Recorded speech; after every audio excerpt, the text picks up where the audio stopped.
আজ আমার জন্মদিন 14ই আগস্ট বৃহস্পতিবার। তাই তো সকাল সকাল ঘুম থেকে উঠেই আজকে আর লেট করিনি। স্নান করে একদম নতুন জামা কাপড় পরে কিন্তু বসে পড়েছি। আর যেহেতু জন্মদিন আমার, তাই তো সকাল সকাল চায়ের সাথে কেক না খেলে হয়।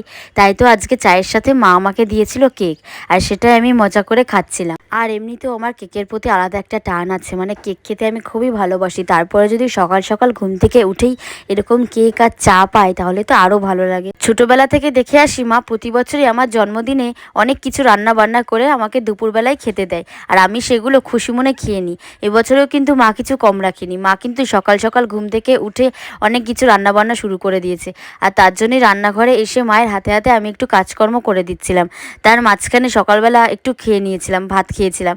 যেহেতু রান্নাবান্না অনেক কিছু শুরু হয়েছিল, তাই সেরকমভাবে সকালবেলা আর অনেক কিছু খেতে পারিনি।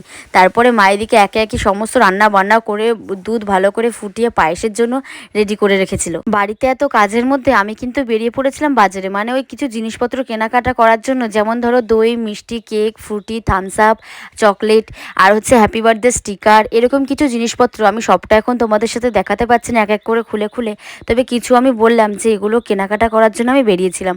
সেগুলো নিয়ে কিন্তু আমি গুছিয়ে বাড়িতে চলে আসি। বাড়িতে এসে আমি রান্নাঘরে যখনই আবার গেলাম, গিয়ে দেখি কিন্তু মায়ের কিন্তু রান্না এখনও হয়নি। মানে ওই যে সকাল সকাল মা রান্নাঘরে ঢুকেছিল, এখনও মা রান্না করেই যাচ্ছে। এখন দেখি মা ফ্রায়েড রাইস করছে, আর তার সাথে কিন্তু আরও একটা দারুণ জিনিস করছে।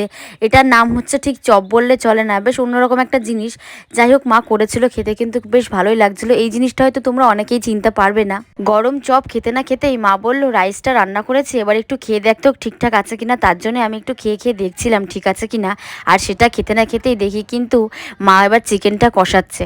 মানে চিকেন কষা, ফ্রায়েড রাইস, এগুলো খেতে কিন্তু ভীষণ ভালো লাগে। তার সাথে কিন্তু মা পাঁপড়ও ভেজেছে, বেশ অনেকগুলো পাঁপড় ভেজেছে। আর পাঁপড় ভাজা আমাদের বাড়িতে খেতে কিন্তু সবাই খুব ভালোবাসে। যেহেতু মার একা হাতে রান্না বাটা বাটি কাটাকাটি করতে অনেকটা লেট হয়ে যায়, তার জন্য কিন্তু মায়ের এদিকে রান্না হতে না হতেই মা আমাদেরকে বলেছিল যে আমার রান্না হয়ে গেছে, এবার তোরা তোদের মতো সাজিয়ে নে।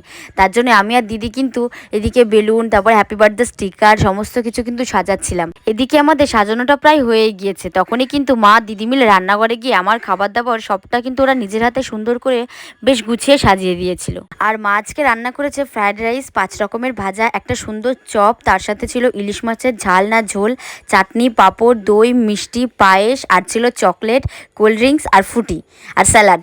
এগুলোই ছিল। তার মাঝখানে আরেকটা জিনিস ছিল, ইলিশ মাছের ঝোল না ঝাল, তবে আমি সেই ঝোল ঝাল কিছুই খাইনি। আমি যেহেতু খুব মাছ খেতে ভালোবাসি, তার জন্য শুধু মাছটা তুলে আমি খেয়েছিলাম। আর ছিল কেক, তবে কেকটা আমি এখন না, সব শেষে কাটবো। যখন কাটবো তোমরা ঠিক দেখতেই পারবে। সবার প্রথমে আমার মা আমাকে পায়েস, দই, মিষ্টি খাইয়ে দিয়েছে। আর হ্যাঁ, তোমাদেরকে আমি জন্মদিনের গিফটের কথা বলি। আমার বাবা মা কিন্তু আমাকে